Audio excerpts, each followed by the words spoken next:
ہر خاتون، ہر پاکستانی، ہر ماں جو ہے وہ دل سے یہ دعا کرتی ہے کہ وہ اپنے انجام کو پہنچے، اور اچھا کبھی کب بھی تک ان لوگ کب افراد تک کو جو ان دشمنوں لوگ کی کب تک پشت اس کا پناہی کر انتظار؟ رہے ہیں، ان دشمنوں کو ہوں سیکیورٹی فراہم کر رہے ہیں، اور اس واقعے میں ملوث افراد کی پشت پناہی کر رہے ہیں، ہم کبھی بھی ان کو معاف نہیں کر سکتے۔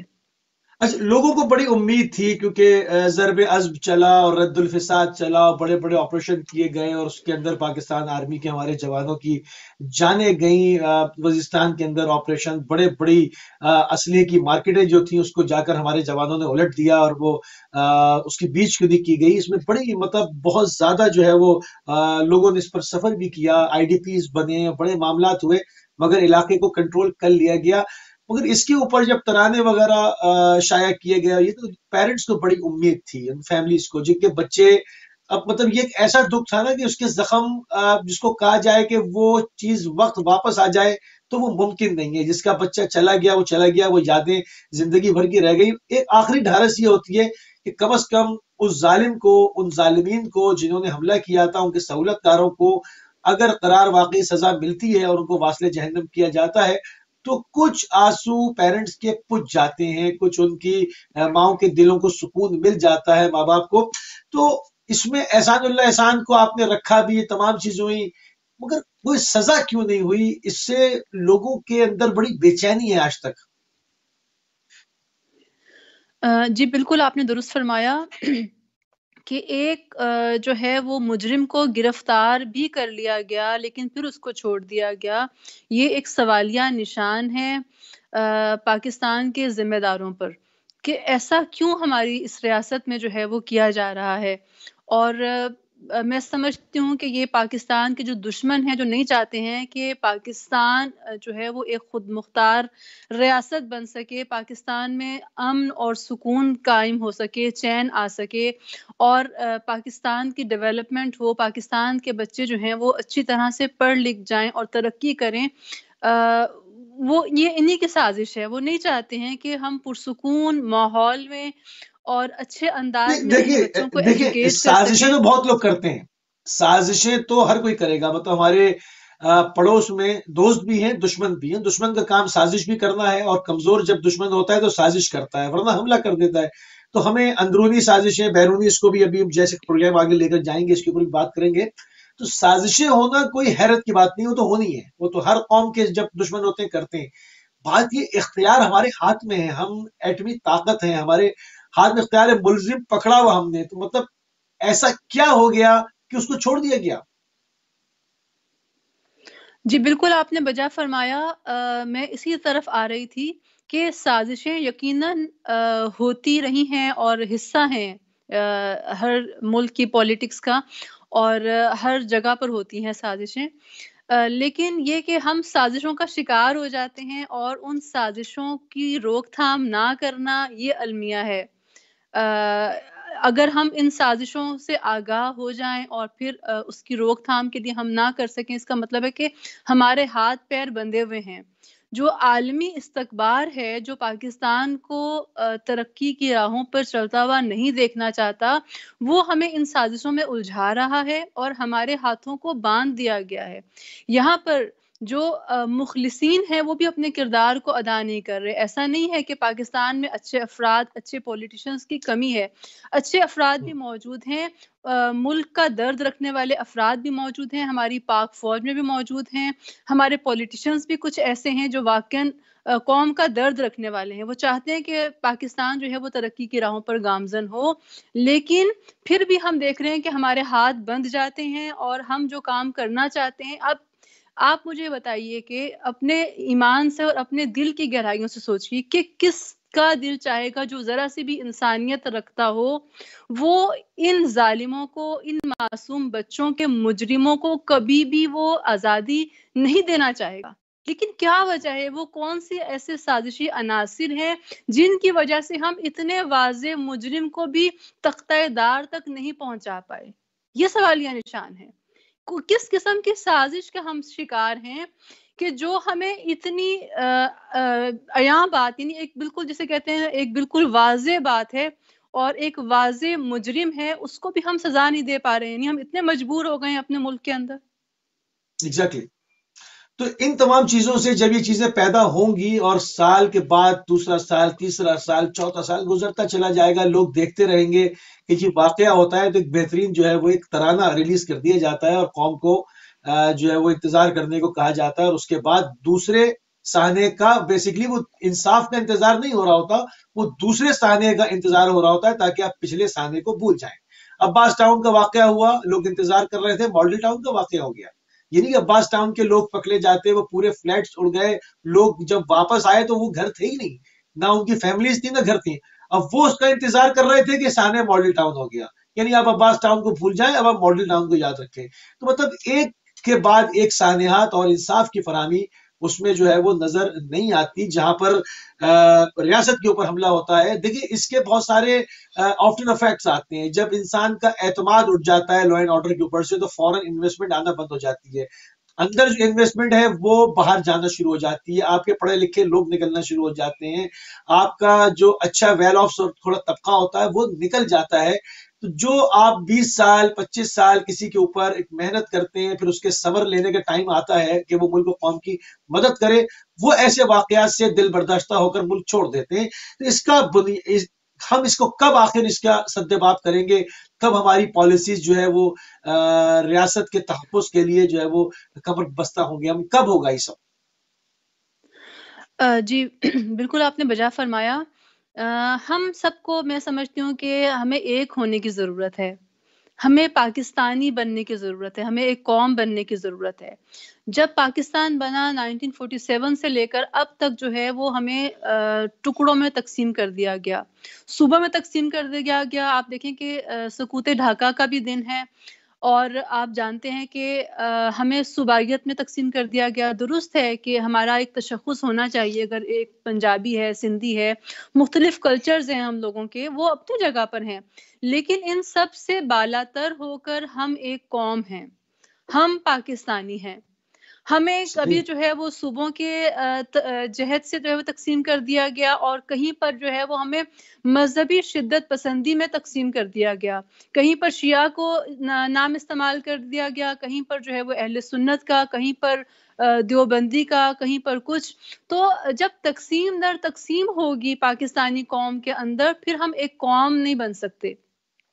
جب ہم مذہبی انتہا پسندی کی طرف آ جاتے ہیں اور صوبوں کی روح سے ہم تقسیم ہو جاتے ہیں، تو پھر ہم ایک قوم نہیں بن پاتے۔ جب ہم ایک قوم نہیں بنتے ہیں تو پھر سازشیں کرنا بہت آسان ہو جاتا ہے ہمارے لیے، اور پھر ملک کے امن کو تباہ کیا جاتا ہے۔ آپ دیکھیں جب ملک کا امن تباہ ہو جائے گا تو بالکل ایسا ہی ہے کہ ہمارے ویل ایجوکیٹڈ افراد جو ہیں وہ چلے جاتے ہیں ملک سے باہر، اور کہیں اور جا کر جاب کرنے لگ جاتے ہیں۔ حالانکہ آپ دیکھ لیجئے اب ملک سے باہر بھی کوئی پاکستانی کوئی خوش نہیں ہے، سب کے دلوں کے اندر وطن کی محبت موجود ہے، ایک فطری عمل ہے وطن کی محبت۔ سب واپس آ کر اپنے ملک میں اگر وہ فیسلٹیز جو ان کو باہر مل رہی ہیں،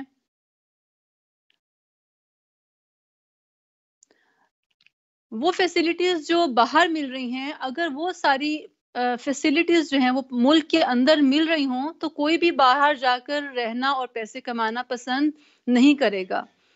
تو وہ لوگ جو اس خطے میں پاکستان کے دشمن ہیں، جو نہیں چاہتے ہیں کہ پاکستان ایک سربلند اسلامک ریاست بن کر ابھرے، وہ پاکستان کو عدم استحکام کا شکار کرتا ہے، ناامنی پھیلائی جاتی ہے، فرقوں میں تقسیم کیا جاتا ہے، صوبائی لیول پر جو ہے وہ تقسیم کیا جاتا ہے، اور پھر جو ہے وہ سازشوں کا شکار ہو کر پھر ملک جو ہے وہ ترقی کی طرف نہیں جا پاتا۔ یہ المیہ ہے ہماری قوم کا، اور یہ ثانیہ اے پی ایس جو ہے یہ بھی اسی کی ایک کڑی ہے۔ اچھا دیکھیں، ملکوں کی اگر ہم دیکھتے ہیں پالیسیز کے اوپر تو ایک مستقل خارجہ پالیسی نظر آتی ہے، حکومتیں آتی رہتی ہیں جاتی رہتی ہیں، کہیں 4 سال کے لیے آتی ہے، کہیں حکومت 5 سال کے لیے آتی ہے، کہیں کوئی پارٹی آتی ہے، کہیں کوئی پارٹی آتی ہے، پارٹیز تحلیل بھی ہوتی رہتی ہیں، نئی جماعتیں بنتی رہتی ہیں، چہرے چینج ہوتے رہتے ہیں، اسٹیٹ پالیسی اپنی جگہ پر قائم و دائم رہتی ہے، خارجہ پالیسی بھی اور آپ کی ڈیفنس پالیسی بھی، آپ کی دفاعی پالیسی بھی۔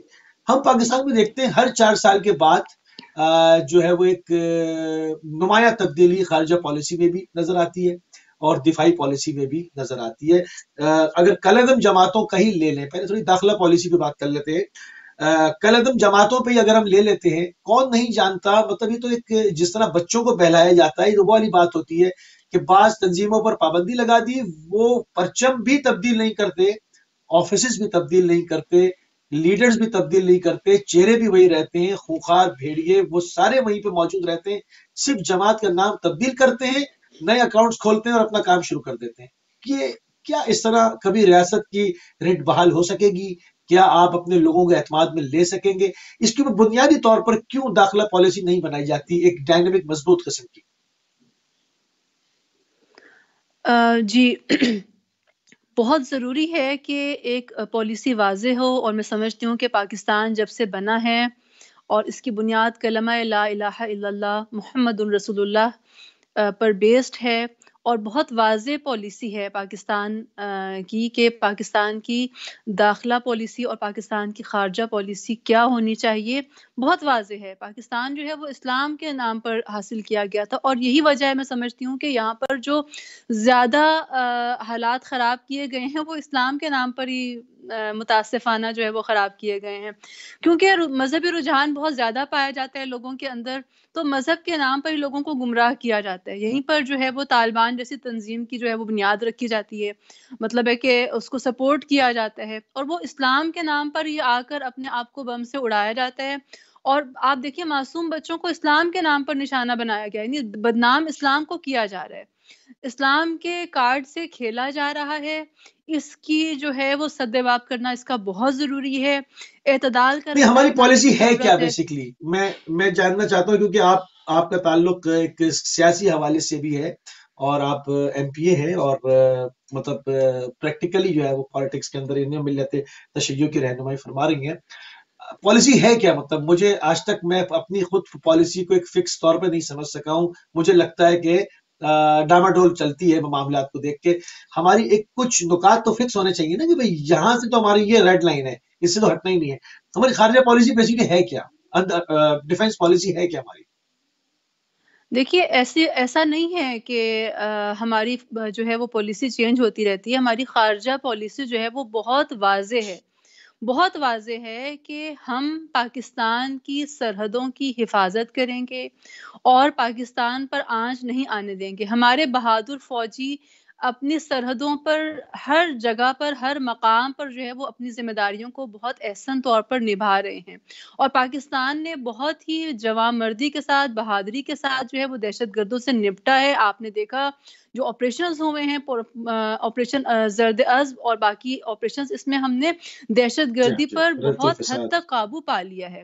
ایسا نہیں ہے کہ ہم نے جو ہے وہ نہیں، قابو نہیں پایا، اس سے ہمارے تو پاس کوئی ریزسٹنس کی انکار ہی کمی نہیں ہے۔ ہے، اس سے تو کوئی انکار نہیں ہے۔ فوجی جوانوں کے آئے دن جو ہے وہ جنازے آتے ہیں، شہید ہو رہے ہوتے ہیں، اور ان ماؤں کو بھی، جسموں کو ہم سلام کریں گے۔ اور یہ خالی اے پی ایس میں جو بچے مارے گئے، صرف ان کی مائیں ہی غمزدہ نہیں ہیں، بلکہ جو روز بارڈر پہ جو ہے وہ ہماری سرحدوں کی حفاظت پہ ہمارے جوان شہید ہوتے ہیں، ان ماؤں کی، ان باپوں کی طرف بھی ہم جو ہے وہ ایک تعزیت بھی پیش کریں گے، اور ان کو سلام بھی عرض کریں گے ان کی خدمت میں۔ ایک بہت بڑی ہمت اور جرات کی بات ہے۔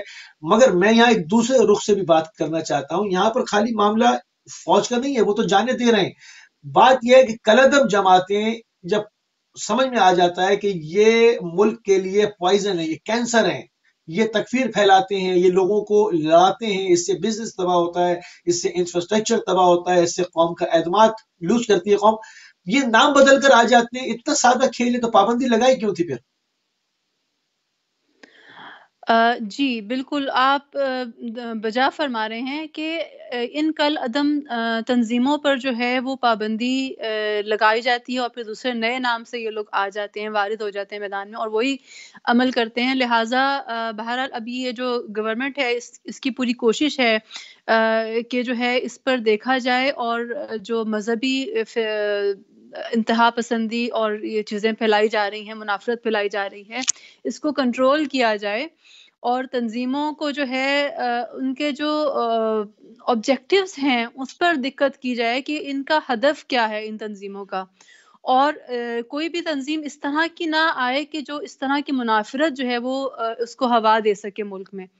اور جو ہے وہ بہرحال اس میں بہت زیادہ کنٹرول کرنے کی ضرورت ہے، بہت زیادہ جو ہے وہ کردار ادا کرنے کی ضرورت ہے۔ اس طرح کے بہت سارے مشکلات اور بہت سارے مسائل ہیں جن کو جو ہے وہ ہم فیس کر رہے ہیں۔ ہم سب کو بحیث قوم اکٹھا ہو کر پھر ان کو فیس کرنا ہے، تو ہم پھر بہت سارے کاموں کو انجام دے سکتے ہیں، کر سکتے ہیں۔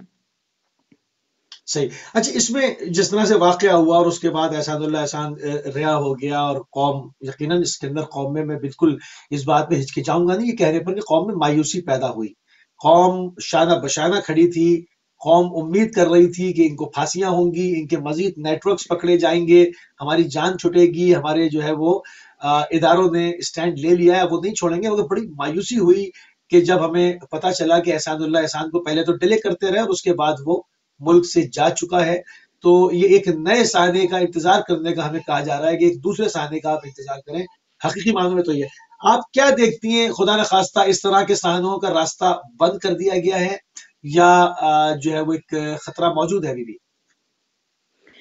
جی، کوشش تو کی ہے بند کرنے کی، لیکن راستہ میں سمجھتی ہوں کہ ابھی ہمیں اور زیادہ جو ہے وہ تدبیر کرنا پڑے گا، سوچنا پڑے گا، اور واقعاً خدشہ ہے۔ ہم لوگ جو ہیں وہ ابھی بھی مطمئن نہیں ہیں۔ مایوسی اگر اس کو سزا دے دی جاتی تو واقعاً جو ہے وہ قوم مطمئن ہو جاتی، چونکہ سزا نہیں دی گئی۔ یہ بہت بڑی کمزوری ہے ریاست کی کہ سزا نہیں دی گئی مجرموں کو۔ اگر سزا مل جاتی تو ہم سربلند ہوتے ان ماؤں کے سامنے بھی جنہوں نے اپنے بچوں کو شہید کروایا، جنہوں نے قربانی پیش کی۔ تو لہٰذا میں سمجھتی ہوں کہ ابھی بہت زیادہ اپنی پالیسیز پر جو ہے وہ نظر ثانی کرنے کی ضرورت ہے، تاکہ کبھی اس طرح کے جو مجرم ہیں وہ فرار ہو کے نہ جائیں۔ اس طرح کے مجرموں کو چھوڑنا نہیں چاہیے۔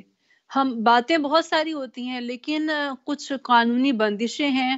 ہم دیکھتے ہیں کہ مجرم پکڑا بھی جاتا ہے اور پھر پتہ نہیں وہ کون سے ہاتھ ہوتے ہیں جن کے ہاتھوں جو ہے وہ ان کو فرار بھی مل جاتا ہے اور ان کو سزا نہیں ملتی۔ اگر سزا مل جائے مجرموں کو صحیح قانونی طریقے سے، جو طریقہ قانون نے بتایا ہے، تو پھر جو ہے وہ پاکستان بہت مستحکم ہو جائے گا۔ میں سمجھتی ہوں کہ ایکچولی جو اصل بات ہے وہ یہ ہے کہ جو ابر قدرت ہیں، جیسے کہ بیرونی قدرت مند ہاتھ ہیں جو پاکستان کو عدم استحکام کرنے کے لیے کوشاں ہیں، جس میں سر فہرست جو ہے وہ امریکہ ہے اور اسرائیل ہے، جو نہیں چاہتے کہ پاکستان جو ہے وہ استحکام کو پہنچے۔ وہ مختلف ذرائع کے ذریعے سے جو ہے وہ اس طرح کی سزاؤں کی روک تھام کے لیے کوشش کرتے ہیں، جس کے آگے مجبور ہو کر جو ہمارا قانون ہے وہ بھی گھٹنے ٹیک دیتا ہے، اور پھر انہی شیطان بزرگ کے ہوتے ہوئے پاکستان جو ہے وہ عدم استحکام کا شکار ہو جاتا ہے، اور اچھا، اس طرح کے بڑے بڑے مجرم جو ہیں وہ فرار کر جاتے ہیں اور ہم ہاتھ ملتے رہ جاتے ہیں اور مایوسی کا شکار ہو کر رہ جاتے ہیں۔ صحیح۔ اچھا، تھوڑا سا اس کے اوپر بات کر لیں کہ اندرونی اور بیرونی چیلنجز اس وقت آپ کیا دیکھتی ہیں، کیونکہ یقیناً آپ کا ایک وسیع تجربہ ہے اور ایک مذہبی تنظیم سے ایک وابستگی کے حوالے سے مطلب آپ کی گہری اور دقیق نگاہ ایک نظریاتی طور پر۔ یوں تو ایک عام آدمی کو بھی بعض چیلنجز کا معلوم ہوتا ہے کہ جی ملک میں کیا ہو رہا ہے اور باہر سے کیا ہے، مگر جو ایک اہل فکر اور ایک اہل نظر جس کو میں کہوں، جو کہ ایک نظریاتی شخص ہوتا ہے، اس کی نگاہ دور تک جاتی ہے۔ تو آپ کو پاکستان کے اندرونی چیلنجز، بیرونی چیلنجز نظر کیا کیا آتے ہیں، کون سے زیادہ خطرناک ہیں؟ دیکھیے، اندرونی اور بیرونی طور پر جسے کہتے ہیں نا، ایک سلو پوائزن دیا جا رہا ہے ہماری قوم کو۔ ایک تو یہ کہ اخلاقیات تباہ ہو رہی ہیں، ابھی ہمیں بہت سارا کام کرنے کی ضرورت ہے۔ گھر تباہ ہو رہے ہیں ہمارے اخلاقی اقدار جو ہمارے بزرگوں نے ہمیں سکھائی تھی، ہمارے بچوں کی تربیت جو ہے وہ بالکل تباہ و برباد ہو رہے ہیں۔ بالکل گھر اور معاشرے جو ایک لیونگ سٹائل تھا ہم لوگوں کا، وہ اس میں بہت چینج آ چکا ہے۔ تو لہٰذا میں سمجھتی ہوں کہ ایک خواتین کا کردار اس میں بہت اہم ہے۔ اگر ایک خاتون آپ جو کا ہے کہنا یہ کہ ڈراموں کے ذریعے سے جو گھر برباد کرنے کی فری ٹیوشنز دی جا رہی ہیں، اس کو روکا جائے۔ بالکل ایسے ہی ہے، اور جو فحاشی عام ہو رہی ہے اور ایسی شرمناک فلمیں اور یہ اس طرح کے مواد جو انٹرنیٹ پر آج بآسانی موجود ہیں، ان کی موجودگی میں تربیت کا فقدان ہے چونکہ، تو لہٰذا معاشرے تباہ ہو رہے ہیں، جو برائیاں ہیں وہ سب جنم لے رہی ہیں انہی چیزوں سے۔ اس طرح کے ڈراماز بن رہے ہیں۔ کیا پاکستان کی ڈرامہ انڈسٹری کم ہے؟ نہیں، بہت ساری چیزیں ہیں، بہت اچھے اچھے ڈراماز جو ہیں جس میں اخلاقی چیزیں ہوں سیکھنے کی اور گھر بچانے کے طریقے موجود ہوں، ان پہ کام ہونا چاہیے۔ اس طرح کے ڈرامہ سیریلز جو ہیں وہ بننے چاہیے پاکستان میں، اور پاکستانی قوم جو ہے وہ بہت خوش ہو کر دیکھتی ہے۔ ابھی جو ارطغرل غازی کا ہوا وہ ٹرکش ڈرامہ جو ہے وہ سب نے بہت شوق سے دیکھا۔ یعنی پاکستانی معاشرے میں ابھی بھی یہ رمق موجود ہے کہ مل کر جو فیملیز ہیں وہ بیٹھ کر کوئی اچھی چیز کو دیکھنا چاہتے ہیں، لیکن میٹیریل ہی موجود نہیں ہے۔ تو اگر ہم جو ہے دیکھیے، ایک طرف تو ساری بربادی ہے، ساری یہ جو امریکہ کی لگائی ہوئی آگ ہے وہ موجود ہے، اس طرح کی جو ہے وہ فلم انڈسٹری موجود ہے جو بالکل آپ کو برائی کی طرف لے کر جا رہی ہے، مار دھاڑ کی طرف لے کر جا رہی ہے، یا پب جی جیسی گیمز موجود ہیں جو بچوں کو جو ہے وہ انٹرٹینمنٹ کا ذریعہ ہیں اور بچے اس میں مصروف ہو رہے ہیں۔ اور اب اگر ہم نے اس سے روکنا ہے، ان چیزوں سے بچوں کو روکنا ہے، اپنے قوم کو بچانا ہے، اپنے معاشرے کو بچانا ہے، تو اس کا آلٹرنیٹ ہمیں دینا پڑے گا۔ اگر ہم آلٹرنیٹ نہیں دیں گے تو پھر بچے کہاں جائیں گے؟ یعنی ہماری قوم کہاں کس جائیں گے؟ طرف صحیح جائے بات۔ گی؟ اس کو کوئی آلٹرنیٹ تو چاہیے نا۔ تو اچھا، ایک جو تو جو آپ یہ ہے، کلچرل، اندرونی طور پر جو ہے وہ اخلاق کو تباہ کیا جا رہا ہے، ہمارے خاندانوں کو تباہ کیا جا رہا ہے، اور اس کا سدباب کرنا بہت ضروری ہے جب تک بہت تربیت ضروری ہے جو ہمارے آپ کلچرل گھر سے اٹیک کی شروع نہیں بات کر ہوگی۔ رہی ہیں، جو ہم پر ثقافتی یلغار کی جا رہی ہے، جو کلچرل اٹیک ہے جی ہمارے اوپر، یعنی یہ ایک جنگ نرم ہے، یہ اس کو بہت طریقے کے ساتھ، جس میں خون بھی نہ بہے، کچھ ہلڑ بھی نہ ہو، اور پوری پوری قوموں کو، ان کے ذہنوں کو بیمار کر کے، ان کے اوپر اپنا کلچر مسلط کر کے ان کو اس قابل نہ رکھا جائے کہ وہ اپنے ہیریٹیج کی طرف پلٹ سکے، ان کو اپنی ثقافت یاد رہے، ان سے دین، مذہب، اخلاقیات، تمام چیزیں جو ہے وہ چھین لی جائیں۔ ہم کیوں پہلے زمانے میں عموماً یہ کہا جاتا ہے کہ لوگوں کے جسموں کو قید کیا جاتا تھا مگر ان کی روحیں آزاد ہوتی تھی۔ آج ہم دیکھتے ہیں کہ اس کلچرل اٹیک کی وجہ سے روحوں کو بیمار کیا گیا ہے، روحیں قید کر لی گئی، بظاہر جسم آزاد ہیں مگر یہ کسی اور کے ہاتھ میں ہے، اور ان کا ریموٹ کسی اور کے ہاتھ میں ہے۔ تو ہم کیوں میں صاف صاف بات کرتا ہوں کہ ہندوستان کی کلچر کو، جو کہ غیر اسلامی کلچر ہے، پاکستان واحد ملک ہے پوری دنیا کا جو کہ اسلام کے نام پر، اسلامک آئیڈیالوجی کے تحت جو ہے وہ ہمارے سے وجود میں آیا ہے۔ اس کے علاوہ اور کوئی ملک، اسلامی ملک، اسلام کے نام پر وجود میں نہیں آیا ہے سوائے پاکستان کے۔ تو پاکستان کا اپنا کلچر ہے، اپنی ہیریٹیج ہے، اپنی تمام چیزیں، کیوں ہندوستان جو کہ غیر مسلم ہے، مطلب مجھے اس پہ کوئی اعتراض نہیں ہے، ٹھیک ہے وہ مسلمان نہیں ہے، ان کے کلچر کو ہم پراپر ٹو کرتے ہیں، ہماری فلم انڈسٹری، ہمارے ڈرامے، ہمارا جو ٹی وی ہے سارا، وہ اس کو پراپر پاکستان کا جو ہے وہ ہندوستان کے کلچر کو ٹو کرتا ہے، باقاعدہ اس کے پیچھے پیچھے جاتے ہیں۔ کیوں؟ پہلے تو نہیں ہوتا تھا ایسے، پہلے تو جو نیوز کاسٹر بھی خبریں پڑتی تھی تو سر پہ چادر ضرور ہوتی تھی، اب وہ چیز نظر نہیں آتی۔ جی بالکل، میں نے آپ سے عرض کیا کہ یہ سلو پوائزن ہے جو دیا جا رہا ہے، اور ہمارے کلچر کو تباہ کیا جا رہا ہے۔ پاکستانی کلچر جو ایک بہت بہترین کلچر تھا ہمارا، جو دوپٹہ جو کہ ہمارے ڈریس کا حصہ تھا، اس دوپٹے کو اب ختم کر دیا گیا ہے۔ وہ نظر ہی نہیں آتا ہمیں، نہ ڈراموں کے اندر، نہ نیوز کاسٹر کے سر لباس پہ کا حصہ نہیں ہے۔ یعنی ہم ویک ہوتے جا رہے ہیں۔ تو ہمیں اپنے معاشرے کی، اپنے کلچر کی حفاظت جو ہے وہ اس کے ذریعے سے ہمیں کرنی ہے، جو کہ ایک دینی کلچر ہے، اور اس کے لیے جو ہے وہ ظاہر ہے ہمیں سب کو کردار ادا کرنا ہے، اس میں جو ہے میڈیا کو بھی اپنے کردار کو ادا کرنا ہے گھروں کے اندر۔ واقعاً اب جو ہے وہ جنگیں صرف ایسی نہیں ہے جو سرحدوں پہ لڑی جاتی ہیں، آج کل جو جنگ ہے وہ آپ کے گھر کے اندر گھس چکی ہے، ٹھیک ہے نا۔ آج ہر کوئی جو ہے وہ حالت جنگ میں ہے، بالکل۔ تو اب اس حالت جنگ میں جو ہے وہ کون جیتے گا؟ جس نے اپنے آپ کو پاکیزہ رکھا ہوگا وہی جیت سکتا ہے، جس نے اپنے آپ کو جو ہے توحید کے ساتھ، اپنے پروردگار کے ساتھ جو ہے وہ منسلک کیا ہوگا، وہ جیت سکتا ہے اس جنگ کو۔ ہم الحمدللہ اچھا، سب آپ مسلمان ہیں۔ وومین ونگ کی بھی ہیڈ ہیں، آپ ایم ڈبلیو ایم کے وومین ونگ کی بھی ہیڈ ہے، آپ کی کیا کوشش ہوتی ہے کس طرح سے تعلیمات کو عام کیا جائے، کس طرح سے جو قوم کی بچیاں ہیں، جو ہماری زینبیات ہیں، ان کو کس طرح سے آمادہ کیا جائے، ان کو کس طرح سے رائٹ ڈائریکشن پہ رکھا جائے، اس حوالے سے تھوڑا سا، چونکہ اس وقت اس پروگرام کو ہماری مائیں اور بہنیں بھی دیکھ رہی ہوں گی، تو یقیناً وہ اس سے بھی استفادہ کریں، اس حوالے سے بھی کچھ فرمائیے۔ بس میں یہی گزارش کرنا چاہوں گی کہ کوئی بھی کام جو ہے، کوئی بھی معاشرہ، کوئی بھی انقلاب، کوئی بھی ملک، کوئی بھی ترقی نہیں کر سکتا خواتین کے کردار کے بغیر۔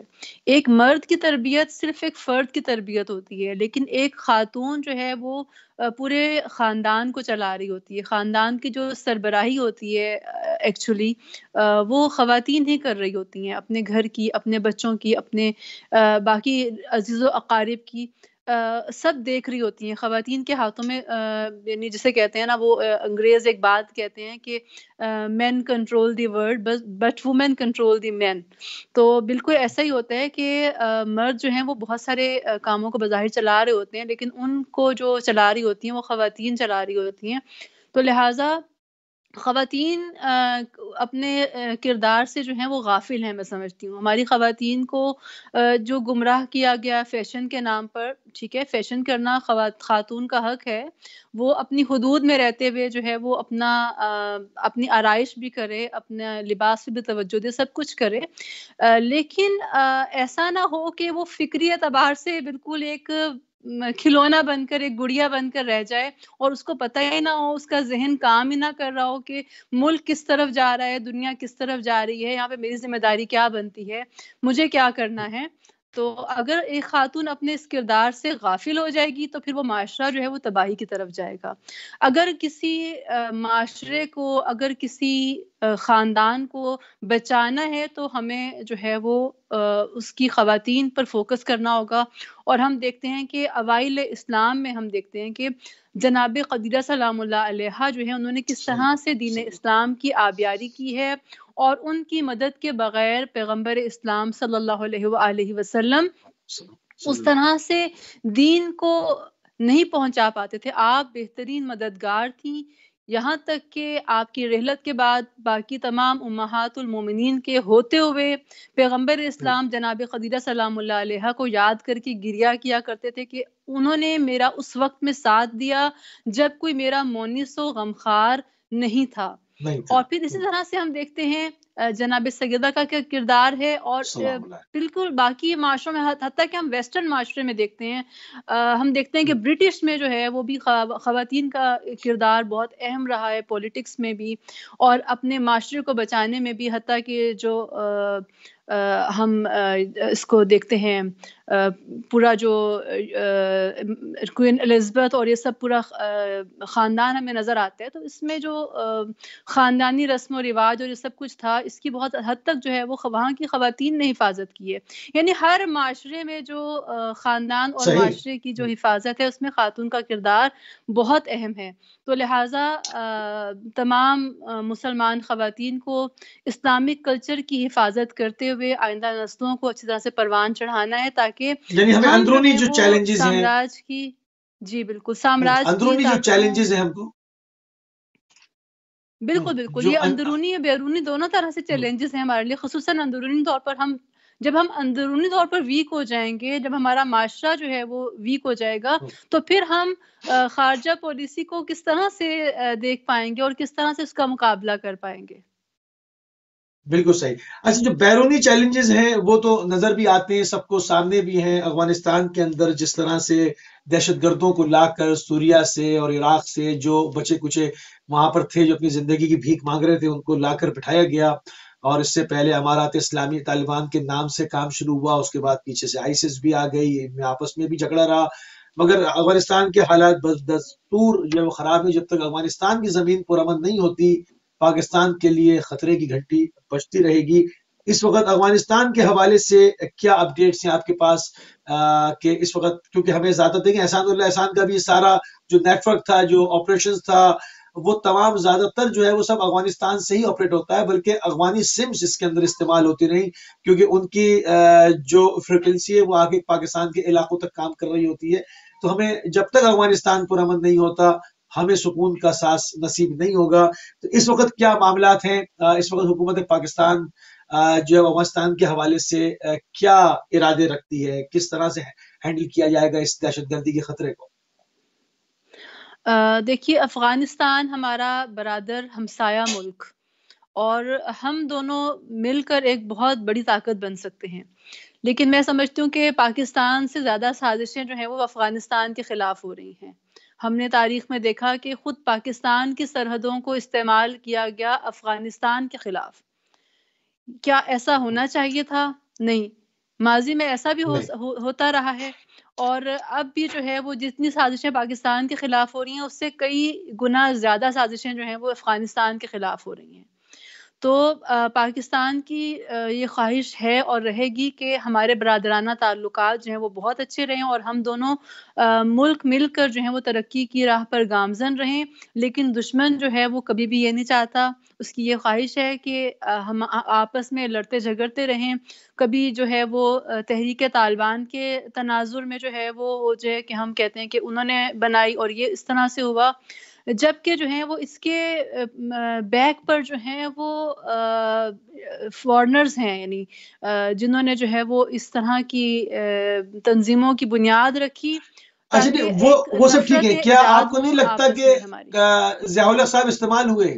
اگر جنرل ضیاء الحق صاحب یہ نہ کرتے جی تو یہ بالکل، یہ تو کلاشن ایک کوف بہت کلچر، یہ واضح ہیروئن بات ہے. وہ کلچر، یہ استعمال خودکش ہوئے دھماکے تحفے اور نہ ان کا آتے نا. کیا ہوا ہم بھگت رہے ہیں، آج تک بھگت رہے ہیں، اور وہ استعمال ہوئے.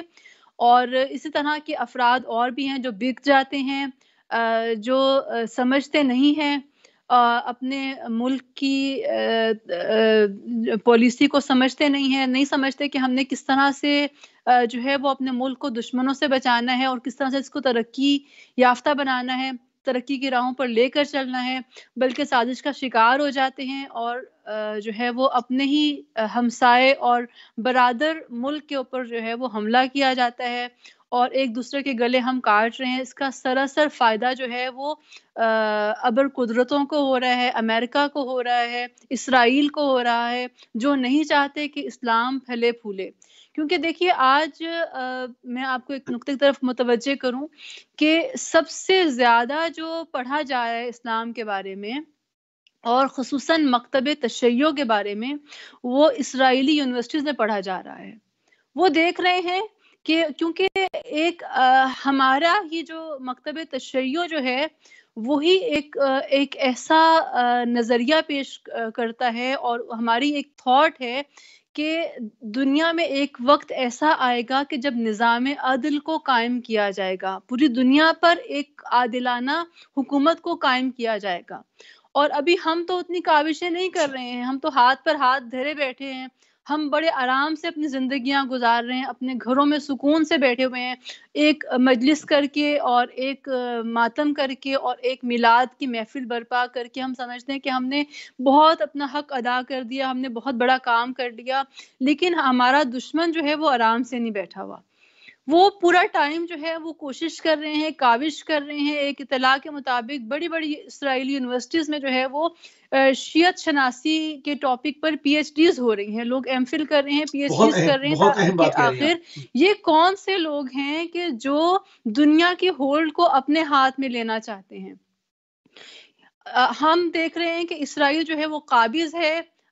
ہماری جو کوکا کولا سے لے کر جو عام سا جو ہم ٹوتھ پیسٹ یوز کر رہے ہیں، دنیا کی اکانومی کو اس نے اپنے ہاتھ میں لیا ہوا ہے اور ہمیں جو ہے وہ اپنے کردار کو ادا کرنے کی ضرورت ہے. اپنے اکانومی کو ہمارے ہاتھ میں ہونا چاہیے، میڈیکل سسٹم کو ہمارے ہاتھ میں ہونا چاہیے، ترقیات کو ہمارے ہاتھ میں ہونا چاہیے، بالکل بہترین درست بات آپ، سائنسدان لیکن کسی ہماری برانڈ اوج کا سے ہم پروان چڑھنے جی چاہیے. لیکن ہم مسلمان جو ہیں وہ ہاتھ پر ہاتھ دھرے بیٹھے ہوئے ہیں اور کوشش نہیں کر رہے ہیں. ہم بات تو کرتے ہیں نظام عدل کی، حکومت عدل کی، اس وقت کے امام کی، لیکن پریکٹیکلی ہم ان کی ظہور کی زمینہ سازی کے لیے کوئی کام نہیں کر رہے کہ ہم کہیں مولا یہ سب کچھ ہم نے کر دیا، اب آپ تشریف لے کر آ جائیں. ہم نے ایسا کچھ بھی نہیں کیا ہے. تو اس میں کس طرح سے تیزی ایجاد کی جائے؟ کیونکہ ہم دیکھتے ہیں کہ بہت تیزی کے ساتھ، بہت ہی تیزی کے ساتھ ہو رہا ہے. اور یہ میں جو پاکستان کی داخلہ و خارجہ پالیسی کے حوالے سے جو ہمیں اندرونی کے بعد بیرونی چیلنجز ہیں، اس زمین میں جو ہے وہ اس پہ بات کر رہا ہوں کہ تیزی کے ساتھ، انتہائی سرعت کے ساتھ جو ہے وہ ایک کے بعد دیگرے اسلامی ممالک کو جو ہے وہ جھکایا جا رہا ہے. اور صرف اس کے نام پر یہ نہیں ہو رہا کہ تعلقات بنتے ہیں، سفارت خانہ کھل جاتا ہے، بس یہ بیعت ہو رہی ہے، یہ باقاعدہ اپنی تمام ہیریٹیج کا سودا ہو رہا ہے. آپ دیکھیں جو مراکز سے خبر آ رہی ہے کہ کچھ دن کے بعد بنی اسرائیل کے جو تاریخی چیپٹر ہے اس کو اسلامیات کے ساتھ اس کو بھی پڑھایا جائے گا. یعنی آپ اپنے بچوں کو آپ جو ہے وہ جو دشمنان اسلام ہے ان کے حوالے سے ان کی دینیات پڑھائی جائے گی. تو یہ جو بیعت والا سلسلہ ہے، ایک صاحب ناراض ہو رہے تھے کہ نہیں آپ بیعت نہ کہیں، جناب علی اعتراض کر رہے تھے ایک دن میرے شو میں، تو میں نے ان سے یہی کہا کہ بھائی بیعت اور کیا ہوتی ہے؟ بیعت یہی ہوتی ہے نا کہ آقا کے سامنے غلام سر تسلیم خم کرتا ہے، اپنی تمام روایات کو پس پش ڈالتا ہے، اور جو اس کے آقا کی روایات ہوتی ہیں، وہ چیزیں ہوتی ہیں، اس کے اوپر وہ بیعت کرتا ہے. تو بحرین نے اور کیا کیا ہے، یو اے نے اور کیا کیا ہے، موروکو نے اور کیا کیا ہے. تو اس حوالے سے جو تیزی ہے، اس کے مقابلے میں ہم کہاں کھڑے ہیں؟ پاکستان میں اتنی خاموشی کیوں ہے؟ بالکل، ہمیں اپنی جو پروردگار نے ہمیں ایک سوچ کی نعمت عطا کی ہے. اچھا سوچنا چاہیے. جب ہم اچھی پلاننگ کریں گے، ہم اچھا پلان ہی نہیں کر رہے ہیں، ہم سوچ ہی نہیں رہے ہیں کہ ہمیں کیا کرنا چاہیے دشمن کی سازشوں سے نمٹنے کے لیے، یا پھر جو ہے وہ ہماری تھاٹ ہی نہیں ہے کہ ہم اپنی اکانومی کو مضبوط کریں یا ہمارا بچہ جو ہے وہ بہترین سائنسدان بنے. ہم سوچ ہی نہیں رہے ہیں اس طرف، ہم نے پلان ہی نہیں کیا، ہم نے اس طرح کی یونیورسٹیز ہی قائم نہیں کی. کیوں آج ہمارا بچہ جو ہے وہ بہترین پڑھائی کے لیے جو ہے وہ دوسری یونیورسٹیز کی طرف دیکھتا ہے؟ ہم نے اپنے تعلیمی سسٹم کو مضبوط کرنے کی ضرورت ہے، تربیتی سسٹم کو مضبوط کرنے کی ضرورت ہے، تاکہ ہم بہترین پلاننگ کے ذریعے سے، یعنی ہم پلان ہی نہیں کر رہے ہیں. میرے خیال میں تو سب سے بڑی جو لیکنگ ہے وہ پلاننگ میں ہی ہے. اب ایک اچھی منصوبہ بندی ہم کریں گے تو پھر اس پر عمل درآمد بھی شروع ہوگا نا. تو بہرحال پہلا سٹیپ تو یہی ہوگا انشاءاللہ کہ ہم سب مل جل کر جو ہے وہ اب یہ سرحدوں کے فاصلے جو ہیں وہ ختم ہو جانے چاہیے. دنیا ایک گلوبل ولیج بن چکا ہے. تو اب ممکن ہے میں پاکستان میں ہوں اور ایک اچھی سوچ رکھنے والا جو ہے وہ آپ کے یو کے میں موجود ہو، فلان جو ہے وہ کسی عرب کنٹری کے اندر موجود ہو، تو ہم سب کو مل جل کر جو ہے وہ مسلم امہ کے فائدے کے لیے جو ہے وہ سوچنے کی ضرورت ہے اور اس پر عمل کرنے کی ضرورت ہے. کیونکہ جب ہم دشمن کو دیکھتے ہیں اور اس کی پھرتیوں کو دیکھتے ہیں، اس کی تیزیوں کو دیکھتے ہیں، تو وہ دن اور رات ہمیں کام کرتے ہوئے نظر آتے ہیں. وہ جو ہے وہ بالکل سست روی کا شکار نہیں ہو رہے ہیں، وہ ایک کے بعد ایک مسلم ملک کو اپنے کنٹرول میں کرتے چلے جا رہے ہیں تیزی کے ساتھ. جب پاکستان کے اوپر سننے میں میڈیا میں آیا، بار بار اس کے اوپر بحث بھی ہوتی رہی کہ پاکستان کے اوپر بیرونی دباؤ بہت ہے کہ وہ اسرائیل کو تسلیم کرے. اس حوالے سے آپ کے پاس کرنٹ کیا معلومات ہیں؟ کیا ہمارے ساتھ شیئر کرنا چاہیں آپ؟ جی، بہت دباؤ ہے، پریشرائز کیا جا رہا ہے کہ پاکستان جو ہے وہ کرے، لیکن یہ دشمن کی جو ہے وہ خام خیالی ہے بالکل.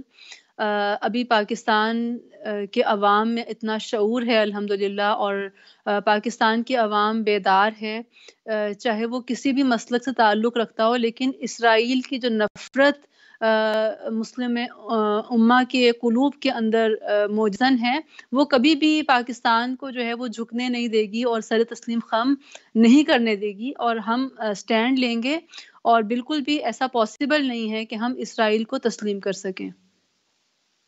اچھا، اس میں کہا یہ بھی جا رہا ہے کہ کچھ لوگ جو ہے وہ خفیہ جو ہے وہ دورہ بھی کرتے رہے ہیں اب، اور جو ہے وہ انتظار ہو رہا ہے کہ سعودی عربیہ کی طرف سے پہلے اعلان ہو جائے تاکہ زمین ہموار ہو جائے تو پھر ہم آگے بڑھے.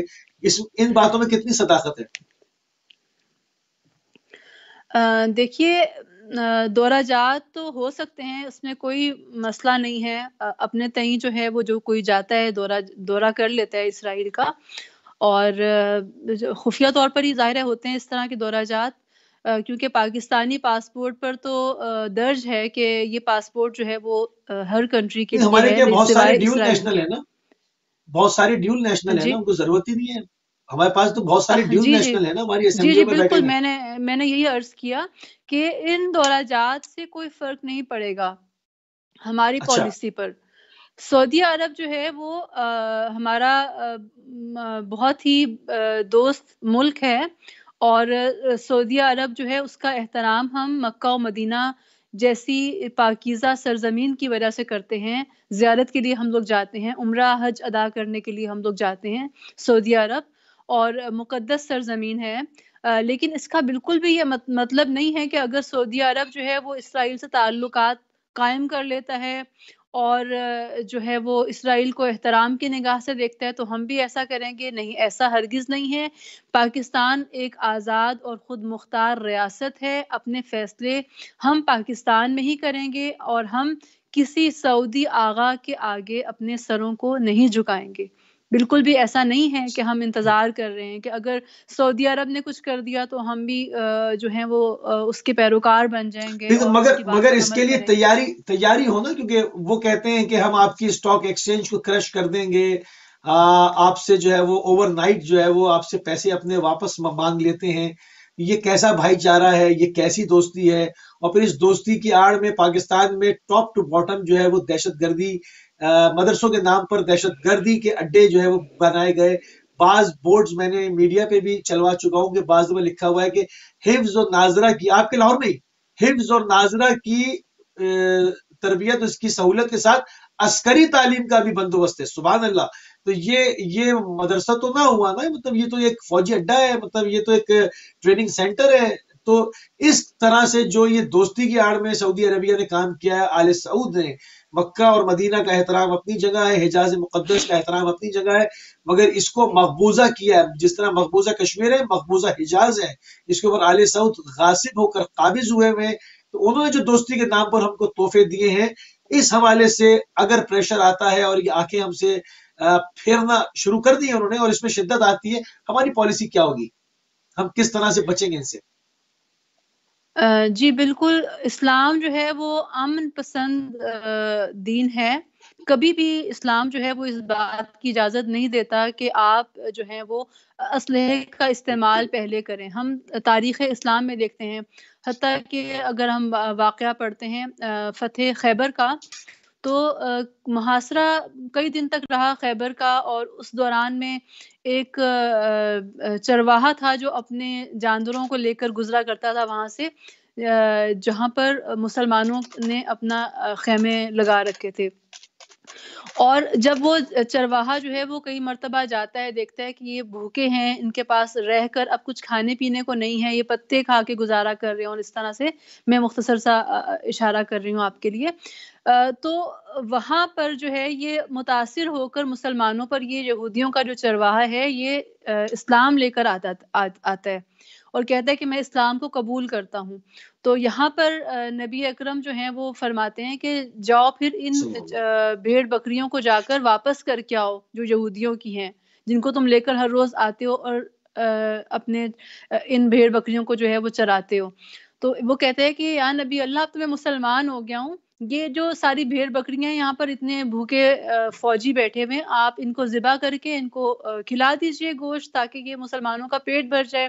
تو نبی کریم فرماتے ہیں کہ اب تم مسلمان ہو گئے ہو، اسلام اجازت نہیں دیتا کہ کسی کے مال کو بغیر اجازت کے ہم صرف کر سکیں. تو اسلام تو اس طرح سے امن اور سلامتی کا درس دینے والا دین ہے. کہاں سے اسلام میں یہ آ گیا کہ آپ بچے کو قرآن کی تعلیم کے بہانے بلائیں اور عسکری ٹریننگ دے کر کہ تم جو ہے وہ اسلحے کو اٹھاؤ اور چلاؤ؟ صرف اور صرف اسلام جو ہے وہ اپنے دفاع کے لیے پرمیشن دیتا ہے، الاؤ کرتا ہے کہ اپنے دفاع کے لیے جہاں پر بہت ضروری ہو جائے وہاں پر اسلحے کا سہارا لیا جائے. وَإِلَّا اسلام جو ہے وہ امن اور سلامتی کا دین ہے. اس یہودی چرواہے سے نبی کریم جو ہیں وہ سب وہ بکریاں واپس کر کے آتا ہے، بھیڑ بکریاں قلعہ خیبر میں، اور خود اکیلا آتا ہے اور پھر اس کو قبول کرتے ہیں کہ اب تم کلمہ لا الہ الا اللہ محمد رسول اللہ کو پڑھ سکتے ہو، مسلمان ہو سکتے ہو. تو ہماری تو دین نے اس طرح کی باتیں ہمیں بتائی ہیں. تو یہ دین کے نام پر دھوکہ ہے ایکچولی. تو اب یہاں پر جو کہا جا رہا ہے کہ آؤ اور جو ہے وہ عسکری تعلیم کو حاصل کرو، نہیں، اس طرح سے یہ نہیں چلے گا. ہمیں جو ہے وہ اپنے اداروں کو مستحکم کرنے کی ضرورت ہے. یہ اچھا، حکومت کی ذمہ آپ اس کو داری ہے قریب سے کہ دیکھتی ہیں، حکومت جو ہے خود وہ آپ کا بچوں اسمبلی جانا اس پہ ہوتا ہے، بہت آپ زیادہ خود روک تھام کرے، اجازت نہ دے کہ کہیں پر اس طرح کی مدارس ہوں کہ اس طرح کی ٹریننگز جو ہیں وہ مدارس میں دی جائیں. بالکل یہ حکومت کی ذمہ داری ہے کہ اس کو روک تھام کرے اس کی، اور ایسی سازشیں کرنے کی اجازت کبھی بھی کسی کو صحیح. نہ آپ دی دیکھیں، جائے. آپ خود مجلس وحدت المسلمین کی طرف سے جو ہے وہ ماشاءاللہ ایم پی اے ہیں، آپ خود قریب سے ان تمام سیشنز کو دیکھتی ہیں. اس کے اوپر حکومت یا ہماری اسٹیٹ پالیسی، ریاست کہہ لوں میں، حکومتیں تو آتی جاتی رہتی ہیں، ریاست کہہ لوں تو زیادہ بہتر رہے گا. ریاست کتنا اس کے اوپر سنجیدہ ہے کہ اس ناسور کو جڑ سے اکھاڑ کے پھینکا جائے؟ یہ میں کہیں وزیرستان کی یا فاٹا کے کسی قبائل کی بات نہیں کر رہا ہوں، میں بیچوں بیچ لاہور کی بات کر رہا ہوں، جہاں پر یہ بورڈ لگا ہوا تھا کہ جی عسکری تعلیم کا بھی بندوبست ہے، خالی قرآن ہی نہیں سکھاتے ہم، تجوید کے ساتھ آپ کو جو ہے دوسرے کام بھی سکھا رہے ہیں. تو یہ اس کے اوپر مطلب پارلیمنٹ کے اندر جو سیشنز ہوتے ہیں، اس حوالے سے آپ نے کیا دیکھا ابھی تک، کیا سنجیدگی ہے؟ جی الحمدللہ جو اس دفعہ سیشنز ہوئے ہیں ہمارے، اور ایجوکیشن پر الحمدللہ کہ پنجاب اسمبلی میں جو ہے وہ کافی کام کیا گیا ہے، اور مختلف جو ہیں وہ قراردادیں بنائی گئی ہیں اور بلز پاس کیے گئے ہیں اس بات پر اب جو ہے وہ قرآن کریم جو ہے وہ ہمارے بچوں کے نصاب میں شامل کیا جائے گا، سلیبس کا حصہ ہوگا قرآن کا نازلہ. اس سے پہلی جو حکومتیں آئی ہیں انہوں نے اس طرح سے نہیں کیا تھا، لیکن پی ٹی آئی کی گورنمنٹ جو ہے وہ اس پر فوکس کر رہی ہے کہ قرآن کریم کو، اور خود پی ایم نے اس بات کی طرف اشارہ کیا کہ سیرت النبوی جو ہے اس کو ہم ان صلی اللہ. ڈیٹیلز جو ہے وہ اپنے بچوں کو پڑھائیں گے. یعنی مگر اس اگر میں بھی بڑی میں سمجھتی ہوں کہ مگر اس میں بڑا اگر ہمارے سلیبس میں دھیان جی مگر اس میں بڑا دھیان رکھنا ہوگا نا کہ قرآن کو انٹرپریٹ کون کر رہا ہے، سیرت النبی کو انٹرپریٹ کون کر رہا ہے، سیرت النبی کا تعارف کس کی زبان سے ہے؟ ورنہ داعش والے بھی تو قرآن پڑھتے رہے ہیں، وہ بھی تو سب جی ان چیزوں بالکل کو پڑھا بالکل. کے اس ہی تو طرف لایا گیا ہے. ادھر ہاں، ہمیں بہت توجہ دینے کی ضرورت ہے، اور ہماری جو میٹنگز ہوئی ہیں ہم نے بات کی ہے اس میں کہ متحدہ علماء بورڈ جو ہے وہ اگر تشریف آئے جس اس میں. نصاب کو پاس کرے گا، صرف وہی جو سلیبس ہے وہ بچوں کے اس کا کورس کا حصہ بن سکے گا. اور متحدہ علماء بورڈ ایک بہترین بورڈ ہے جس میں جو ہے وہ جید علماء تمام فرقوں کے موجود ہیں، اہل تشیع کے علماء بھی موجود ہیں اور باقی فرقوں کے بھی موجود ہیں. میں سمجھتی ہوں کہ یہ بورڈ بہت اہم ہے. اگر جو ہیں وہ جید علماء جو ہیں وہ صحیح طرح پر بالکل انصاف کو مد نظر رکھتے ہوئے اس کی سرپرستی کریں گے اور اس بورڈ کو دیکھیں گے، سلیبس کو دیکھیں گے، تو پھر ہم ایک اچھا سلیبس جو ہے وہ بچوں کو پڑھا سکیں گے. یعنی جو میں نے واقعہ جیسے آپ کے سامنے بھی پیش کیا، اس طرح کے ہزاروں جی، واقعات جو ہیں سیرت النبی کے ہماری صلی اللہ. تاریخ کے اندر موجود ہیں، جس سے ہمارا عوام جو ہے، ہمارے عوام واقف نہیں ہے، ہمارے بچے نہیں واقف ہیں.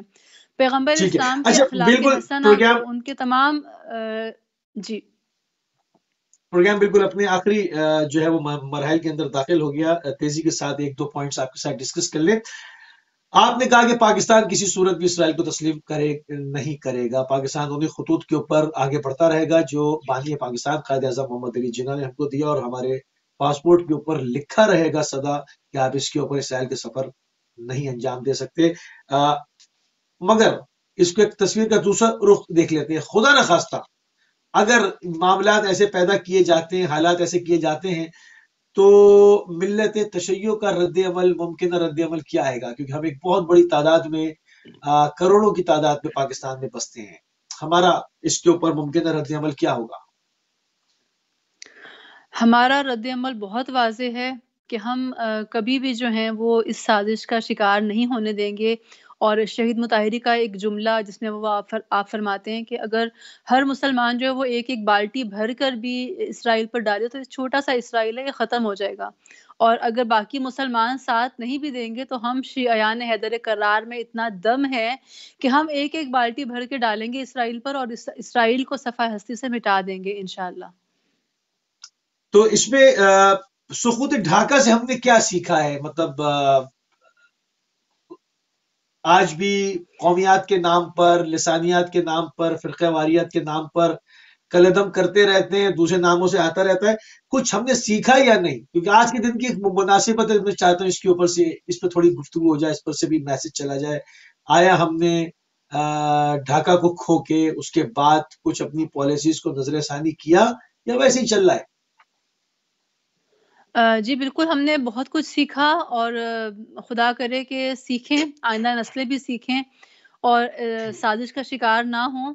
اگر ہم جو ہے وہ ہمارے صوبے جو ہیں وہ اس طرح کی باتیں کریں گے، جیسے کہ جو جی اے مہاجر کا نعرہ لگا کر جو ہے وہ کراچی کی عوام کو جو ہے وہ گمراہ کیا گیا، اور جی ہاں، صرف ہم اس مہاجریت اور اس طرح کے جو ٹائٹلز ہیں ان کو بیس بنائیں گے تو پھر جو ہے وہ گمراہی کا شکار ہو سکتے ہیں. اگر ایسے ہی جو ہے وہ گلگت بلتستان والے ہمارے جو عوام ہیں وہ یہ سوچیں اور وہ الگ رخ اختیار کر لیں، تو جو ہے وہ میں سمجھتی ہوں کہ ہمیں ہوش کے ناخن لینے ہیں ہمارے عوام کو، اور قومیت کا، لسانیت کا شکار نہیں کرنا اپنے آپ کو، بلکہ سکوت ڈھاکہ سے سیکھنا ہے کہ ہم نے ایک قوم بن کر جو ہے وہ مقابلہ کرنا ہے.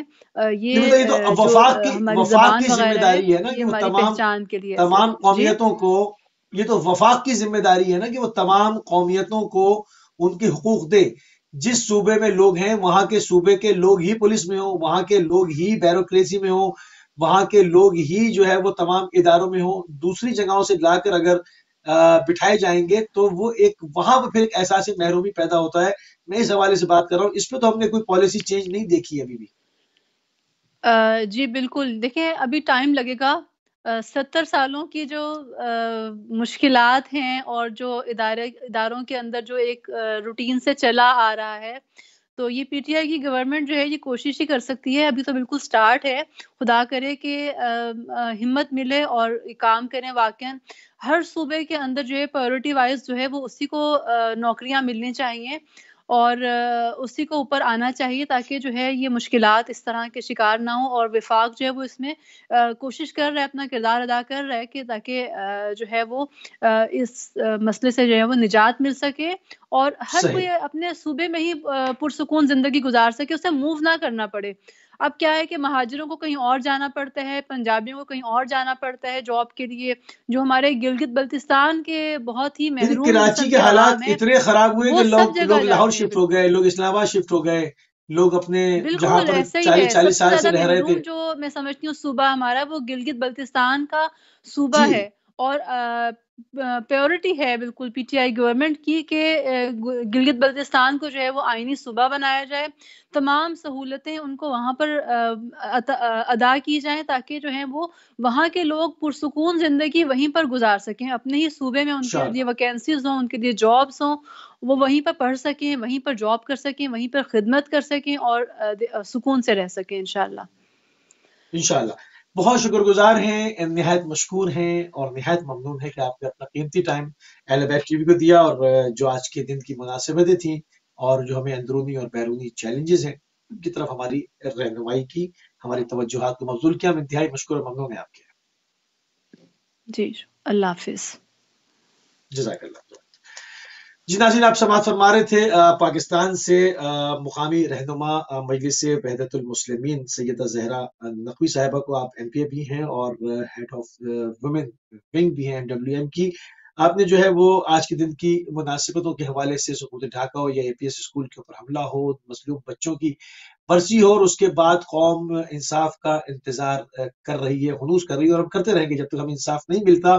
ہم اس پر آواز اٹھاتے رہیں گے. اور جو مظلوم بچے آرمی پبلک اسکول میں شہید کیے گئے تھے، جن کے اوپر بے دردی سے جن کو جو ہے وہ قتل عام جن کا کیا گیا تھا، ان کو بھی اور ان کے علاوہ بھی جتنے پاکستانی ہمارے مظلوم مارے جاتے ہیں، جب تک انصاف نہیں مل جاتا ہمارا کام ہے ہم اس کے اوپر آواز لگاتے رہیں گے. ان تمام چیزوں پر پاکستان کے اندرونی اور بیرونی چیلنجز کی طرف ایک مرتبہ پھر ہم نے جو ہے وہ گفتگو کی، اور ہمیں کیا کیا چیلنجز ہیں، کن کن جہتوں کے ساتھ ان کو ہم پرسنل اپنی ایک پرسنل انسان اپنی کیپیسٹی میں کیا کچھ چینج کر سکتا ہے، اس کے اوپر بھی ہماری جو ہے وہ گفتگو. ہمارے پروگرام کا ٹائم ناظرین جو ہے وہ